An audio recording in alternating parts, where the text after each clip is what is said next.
ಜೈಲಿನಲ್ಲಿ food poison ಆಗ್ಬಿಟ್ಟಿದೆ. 45 ಕೈದಿಗಳಿಗೆ ವಾಂತಿ ಭೇದಿ ಶುರುವಾಗಿದ್ದು ಓರ್ವನ ಸ್ಥಿತಿ ಗಂಭೀರವಾಗಿದೆ. ಬಿಗಿ ಭದ್ರತೆಯಲ್ಲಿ ಅಸ್ವಸ್ಥ ಕೈದಿಗಳನ್ನು ಆಸ್ಪತ್ರೆಗೆ ಶಿಫ್ಟ್ ಮಾಡಲಾಗಿದೆ. ನಿನ್ನೆ ಮಧ್ಯಾಹ್ನದ ಊಟದ ಬಳಿಕ ಹೊಟ್ಟೆ ನೋವು ಕಾಣಿಸಿಕೊಂಡ್ಬಿಟ್ಟಿದೆ ವಿಪರೀತವಾಗಿ. ವೆನ್ಲಾಕ್ ಆಸ್ಪತ್ರೆಯಲ್ಲಿ ಚಿಕಿತ್ಸೆಯನ್ನ ಪಡಿತಾ ಇದ್ದಾರೆ ಕೈದಿಗಳು. ಆಸ್ಪತ್ರೆಗೆ ಕಮಿಷನರ್ ಅನುಪಮ್ ಅಗರ್ವಾಲ್ ಭೇಟಿ ಕೊಟ್ಟಿದ್ದಾರೆ. ನೀರು ಮತ್ತು ಆಹಾರದ ಸ್ಯಾಂಪಲ್ ಪರಿಶೀಲನೆಯನ್ನ ಮಾಡಿದ್ದಾರೆ. ಒಬ್ಬ ಕೈದಿಗೆ ಐಸಿಯುನಲ್ಲಿ ಚಿಕಿತ್ಸೆಯನ್ನು ನೀಡಲಾಗ್ತಾ ಇದೆ. ಉಳಿದವರು 44 ಜನ ಸಹಜ ಸ್ಥಿತಿಗೆ ಮರಳುತ್ತಾ ಇದ್ದಾರೆ. 350 ಕೈದಿಗಳ ಪೈಕಿ 45 ಜನಕ್ಕೆ ಮಾತ್ರ ಸಮಸ್ಯೆ ಎದುರಾಗಿದೆ. ಪೊಲೀಸ್ ಕಮಿಷನರ್ ಅನುಪಮ್ ಅಗರ್ವಾಲ್ ಈ ಸ್ಟೇಟ್ಮೆಂಟ್ ಅನ್ನ ಕೊಟ್ಟಿದ್ದಾರೆ. ಏನಾಗ್ತಾ ಇದೆ ಈ ಜೈಲುಗಳಲ್ಲಿ ಅನ್ನೋದೇ ಪ್ರಶ್ನೆ. ಇನ್ನೊಂದು ಕಡೆಯಲ್ಲಿ ನೋಡಿ, ಮಂಗಳೂರಿನಲ್ಲಿ ರೀಸೆಂಟ್ ಆಗಿ ಮಂಗಳೂರಿನ ಜೈಲಿನ ಒಳಗಡೆ ಒಂದು ಪದಾರ್ಥವನ್ನ, ನಿಷೇಧಿತ ಪದಾರ್ಥವನ್ನ ಹೊರಗಡೆಯಿಂದ ಒಳಗಡೆ ಜೈಲಿನ ಒಳಗಡೆ ಬಿಸಾಕ್ಬಿಡ್ತಾರೆ. ಅಂದ್ರೆ ಕೆಲಸನೇ ಮಾಡ್ತಾ ಇಲ್ವಾ ಅಲ್ಲಿ ಪೊಲೀಸ್ ಅಧಿಕಾರಿಗಳು ಅನ್ನುವಂಥ ಪ್ರಶ್ನೆ ಹುಟ್ಕೊಂಡಿತ್ತು. ಒಂದು CCTV ಇಲ್ವಾ, ಕಣ್ಗಾವಲ್ ಇಲ್ವಾ, ಸೆಕ್ಯೂರಿಟಿ ಇಲ್ವಾ, ಹೆಂಗೆ ಯಾರೋ ಒಬ್ರು ಬರ್ತಾರೆ, ಒಂದು ಅಸಹಜ ರೀತಿಯಾಗಿ ನಡ್ಕೊಳ್ತಾರೆ ಅಥವಾ ನಿಷೇಧಿತ ವಸ್ತುವನ್ನ ಜೈಲಿನ ಒಳಗಡೆ ಬಿಸಾಕ್ತಾರೆ ಅಂತ.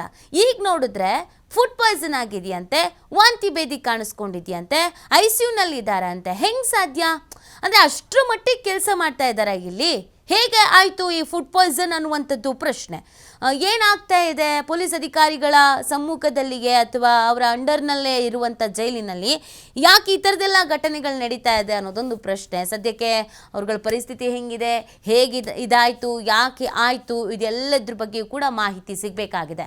ನೀರಿನಿಂದ ಸಮಸ್ಯೆನೋ, ಸೇವಿಸಿರುವಂಥ ಆಹಾರದಿಂದ ಸಮಸ್ಯೆಯೋ, ಅಥವಾ ಹೊರಗಡೆಯಿಂದ ಏನಾದರೂ ಫುಡ್ ತರಿಸ್ಕೊಂಡು ತಿಂದಿದ್ರೋ ಏನು ಎತ್ತ. ಯಾಕಂದರೆ ಜೈಲಿನೊಳಗಡೆ ಕೇಕ್ ಕಟ್ ಮಾಡೋದು, ಸೆಲೆಬ್ರೇಷನ್ ಮಾಡೋದು ಇದೆಲ್ಲ ತೀರಾ ಕಾಮನ್. ಹೊರಗಡೆ ನೀವು ಬರ್ತಡೇ ಮಾಡ್ಕೊತೀವೋ ಇಲ್ವೋ ಗೊತ್ತಿಲ್ಲ, ಆದರೆ ಒಳಗಡೆ ಮಾತ್ರ ಚೆನ್ನಾಗಿ ಮಚ್ಚು ಲಾಂಗು ಇಟ್ಕೊಂಡು ಕೇಕ್ ಕಟ್ ಮಾಡೋದು ಈ ಥರದ್ದೆಲ್ಲ ನಡೀತಾ ಇರುತ್ತೆ. ಹೆಂಗಾಯಿತು ಅನ್ನೋದು ಬಹಳ ಇಂಪಾರ್ಟೆಂಟ್ ಆಗುತ್ತೆ. ಸೊ ಆ ಬಗ್ಗೆಯೂ ಕೂಡ ತನಿಖೆ ಆಗಬೇಕು.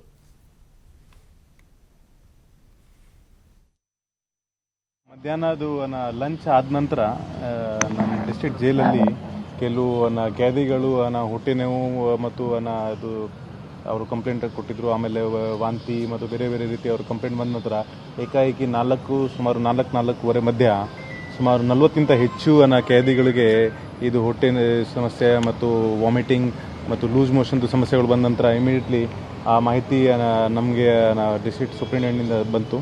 ಇಮಿಡಿಯೇಟ್ಲಿ ನಮ್ಮ ಅಧಿಕಾರಿಗಳು ಅಲ್ಲೇ ಸ್ಥಳಕ್ಕೆ ಭೇಟಿ ಕೊಟ್ಟು ಅಲ್ಲಿ ನಾವು ನಮ್ಮ ಪೊಲೀಸ್ ವ್ಯಾನ್ ಮತ್ತು ಜೈಲ್ದು ವ್ಯಾನ್ ಮುಖಾಂತರ ಎಲ್ಲ ಈ ಖೈದಿಗಳಿಗೆ ಇಲ್ಲಿ ವೆನ್ಲಾಕ್ ಹಾಸ್ಪಿಟಲ್ ಶಿಫ್ಟ್ ಮಾಡಿದ್ದೀವಿ.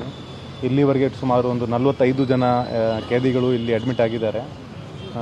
ನಂತರ ಇಮಿಡಿಯೇಟ್ಲಿ ನಾವು ಡಿಸ್ಟ್ರಿಕ್ಟ್ ಹೆಲ್ತ್ ಡಿಪಾರ್ಟ್ಮೆಂಟ್ ಕೂಡ ಇನ್ಫಾರ್ಮೇಷನ್ ಕೊಟ್ಟಿದ್ದೀವಿ. ಅವರು ಅಲ್ಲಿ ಜೈಲ್ಗೆ ವಿಸಿಟ್ ಕೊಟ್ಟು ಅಲ್ಲಿ ವಾಟರ್ ಸ್ಯಾಂಪಲ್ಸ್ಗೆ ಮತ್ತು ಊಟ ಏನು ಬಳಕೆ ಮಾಡಿದ್ದಾರೆ ಅದೆಲ್ಲ ಸ್ಯಾಂಪಲ್ ಕಲೆಕ್ಟ್ ಮಾಡಿ ಈಗ ಅದರದ್ದು ಪರಿಶೀಲನೆ ಮಾಡ್ತಾ ಇದ್ದಾರೆ. ಪ್ರಾರಂಭಿಕ ಮಾಹಿತಿ ಪ್ರಕಾರ ಜೈಲಲ್ಲಿ ಅದು ವೆನ್ಲಾಕ್ ಹಾಸ್ಪಿಟಲಲ್ಲಿ ಒಬ್ಬರು ತುಂಬ ಸೀರಿಯಸ್ ಇದ್ದಾರೆ, ಅವ್ರಿಗೆ ಹೊಸ ICUಲಿ ಅಡ್ಮಿಟ್ ಮಾಡ್ತಾರೆ. ನಂತರ ಮಿಕ್ಕಿದ್ದು 44 ಜನ ಈಗ ಸ್ಟೇಬಲ್ ಇದ್ದಾರೆ, ಅವರಿಗೆ ಡಾಕ್ಟರ್ಸ್ ಟ್ರೀಟ್ಮೆಂಟ್ ಕೊಡ್ತಾ ಇದ್ದಾರೆ. ಆದರೆ ಇನಿಷಿಯಲ್ ಇನ್ಫಾರ್ಮೇಷನ್ ಪ್ರಕಾರ ಬಹುಶಃ ಫುಡಲ್ಲಿ ಮೇ ಬಿ ಕಂಟಾಮಿನೇಷನ್ ಇರ್ಬೋದು, ಅವ್ರ ಇಶ್ಯೂ ಇರ್ಬೋದು, ಅದರಿಂದ ಈ ಫುಡ್ ಪಾಯ್ಸನಿಂಗ್ದು ಸಮಸ್ಯೆ ಆಗಿದೆ. ಬಟ್ ನಾವು ಸಿಟಿ ಪೊಲೀಸಿಂದ ನಾವು ಎಲ್ಲರಿಗೂ ಈಗ ನೋಡ್ಕೊಡ್ತಾ ಇದ್ದೀವಿ ಮತ್ತು ಭದ್ರತೆ ವ್ಯವಸ್ಥೆ ಕೂಡ ಮಾಡಿದ್ದೀವಿ. ಸುಪ್ರೀಂಟೆಂಡೆಂಟ್ ಜೈಲ್ಗೆ ಕೇಳುವಾಗ ಇಲ್ಲಿ ಅವಲಕ್ಕಿ ಮತ್ತು ಸಾಂಬಾರು ರೈಸ್ದು ಅವರು ತಿಂದಿರ್ಬೋದು, ಅದರಿಂದ ಈ ಸಮಸ್ಯೆ ಆಗಿರ್ಬೋದು ಅಂತ ಹೇಳ್ತಾ ಇದ್ದಾರೆ. ಎಲ್ಲ ಮಿಕ್ಸ್ ಆಗಿದೆಯಲ್ಲ, ಕೆಲವು ವಾರ್ಡ್ಗಳಲ್ಲಿ ಮಾತ್ರ ಆಗಿದೆ. ಅಲ್ಲಿ ಸುಮಾರು 350 ಜನ ಖೈದಿಗಳು ಇದ್ದಾರೆ. ಇಲ್ಲಿ ಈಗ ಅಡ್ಮಿಟ್ 45 ಜನ ಆಗಿದ್ದಾರೆ ಮತ್ತು ಅವರು ಎಲ್ಲ ಮಿಕ್ಸ್ ವಾರ್ಡಿಂದ ಇದ್ದಾರೆ, ನಾಟ್ ಪರ್ಟಿಕ್ಯುಲರ್ ವಾರ್ಡ್. ಸೊ ಅದು ಕೂಡ ಈಗ ತನಿಖೆ ಮಾಡಿ. ಇನ್ನು ಇದಕ್ಕೆ ಸಂಬಂಧಪಟ್ಟಂತೆ ಅಲ್ಲಿನ ಸಮಸ್ಯೆ ಏನಾಯಿತು ಅನ್ನೋದ್ರ ಬಗ್ಗೆ ನಮ್ಮ ಪ್ರತಿನಿಧಿ ಆದಿತ್ಯ ಒಂದು ವಾಕ್ಥ್ರೂ ನಡೆಸಿದ್ದಾರೆ, ನೋಡೋಣ ಬನ್ನಿ.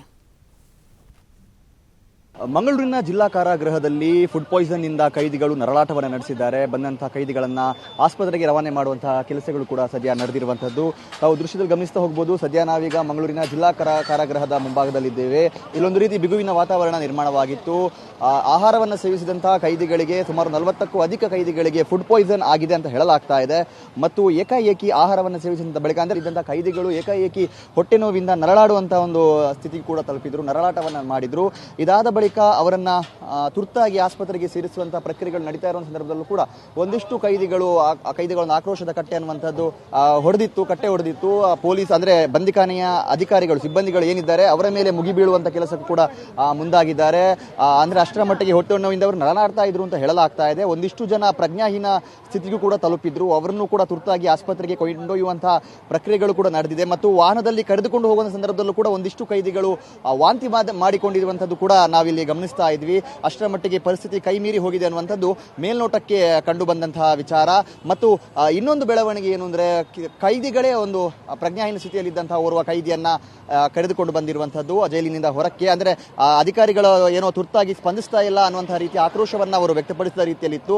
ತುರ್ತಾಗಿ ಅವರನ್ನ ಕರೆದುಕೊಂಡು ಬಂದು ಅವರೇ ವಾಹನಕ್ಕೂ ಕೂಡ ಹತ್ತಿಸಿದ್ದಾರೆ ಮತ್ತು ನಾವು ಆಸ್ಪತ್ರೆಗೆ ಹೋಗ್ತೀವಿ ಕೈದಿಯೊಟ್ಟಿಗೆ ಅಂತ ಪಟ್ಟು ಹಿಡಿದಿದ್ದಾರೆ. ಈ ಸಂದರ್ಭ ಬಂದಿಖಾನೆಯ ಸಿಬ್ಬಂದಿಗಳು ಅವರನ್ನ ವಾಹನದಿಂದ ಹೊರಗಿಸುವಂತ ಅಂದ್ರೆ ಹೊರಗಡೆ ತಳ್ಳುವಂತ ಪ್ರಕ್ರಿಯೆ ಕೂಡ ಮುಂದಾಗಿದ್ರು. ಒಂದು 40ಕ್ಕೂ ಅಧಿಕ ಕೈದಿಗಳು ಇಂಥ ಪರಿಸ್ಥಿತಿಗೆ ಮುಂದಾಗಿದ್ದಾರೆ. ಒಂದು 20ಕ್ಕೂ ಅಧಿಕ ಕೈದಿಗಳನ್ನು ಆಸ್ಪತ್ರೆಗೆ ಸೇರಿಸಲಾಗಿದೆ ಅನ್ನುವಂತಹ ಒಂದು ಮಾಹಿತಿ ಸದ್ಯ ಲಭ್ಯವಾಗ್ತಾ ಇರುವಂತದ್ದು. ಮತ್ತೆ ಒಂದು ಘನ ವಾಹನ ಅಂದ್ರೆ ಪೊಲೀಸ್ ವಾಹನ ಬಂದಿಲ್ಲಿ ನಿಂತಿರುವಂತದ್ದನ್ನ ತಾವು ದೃಶ್ಯದಲ್ಲಿ ಗಮನಿಸ್ತಾ ಹೋಗ್ಬೋದು. ಈ ವಾಹನವು ಕೂಡ ಈಗ ಸದ್ಯದಲ್ಲೇ ಏನೋ ಒಂದು ತೀವ್ರ ಸ್ಥಿತಿ ಅಂದ್ರೆ ಗಂಭೀರ ಸ್ಥಿತಿಯಲ್ಲಿರುವಂತಹ ಕೈದಿಗಳನ್ನ ಹೊತ್ತೊಯ್ಯೋದಕ್ಕೆ ಸದ್ಯ ಇಲ್ಲಿ ಬಂದು ನಿಂತಿರುವಂತದ್ದು ಸಜ್ಜಾಗಿರುವಂತದ್ದು. ಒಟ್ಟಾರೆಯಾಗಿ ಮತ್ತೆ ಮಂಗಳೂರು ಕಾರಾಗೃಹ ಸದ್ದು ಮಾಡ್ತಾ ಇದೆ. ಕಳೆದ ವಾರ ಕೂಡ ಜೈಲಿನ ಒಳಗೆ ಒಂದು ನಿಷೇಧಿತ ವಸ್ತುವನ್ನ ಎಸೆದಂತ ವಿಚಾರದಲ್ಲಿ ಬಹಳ ಆಕ್ರೋಶ ವ್ಯಕ್ತವಾಗಿತ್ತು. ಕೈದಿಗಳಿಗೆ ಆಹಾರದ ವಿಚಾರದಲ್ಲಿ ಏನೋ ಒಂದು ವ್ಯತ್ಯಯ ಆಗಿದೆ. ಇದರಿಂದಾಗಿ ಕೈದಿಗಳು ಒಂದು ಸಂಕಷ್ಟಕ್ಕೆ ಸಿಲುಕಿದ್ದಾರೆ ಅನ್ನುವಂತಹ ಮಾಹಿತಿ ಸದ್ಯ ಬರ್ತಾ ಇದೆ. ಇನ್ನು ಹೆಚ್ಚಿನ ಮಾಹಿತಿಗಾಗಿ ಕಾಯಬೇಕಾಗಿದೆ. ಜೈಲಧಿಕಾರಿ ಆಗಿರ್ಬೋದು, ಜೈಲಿನ ಸೂಪರಿಂಟೆಂಡೆಂಟ್ ಏನಿದ್ದಾರೆ ಇವರು ಏನು ಹೇಳ್ತಾರೆ ಎಲ್ಲದೂ ಕೂಡ ಈಗ ಬಹಳ ಕುತೂಹಲ ಕಾರಣವಾಗಿರುವಂಥದ್ದು. ಕ್ಯಾಮರಾ ಪರ್ಸನ್ ಕೃಪೇಶ್ ಪೂಜಾರಿ ಜೊತೆ ಆದಿತ್ಯ TV5 ಮಂಗಳೂರು.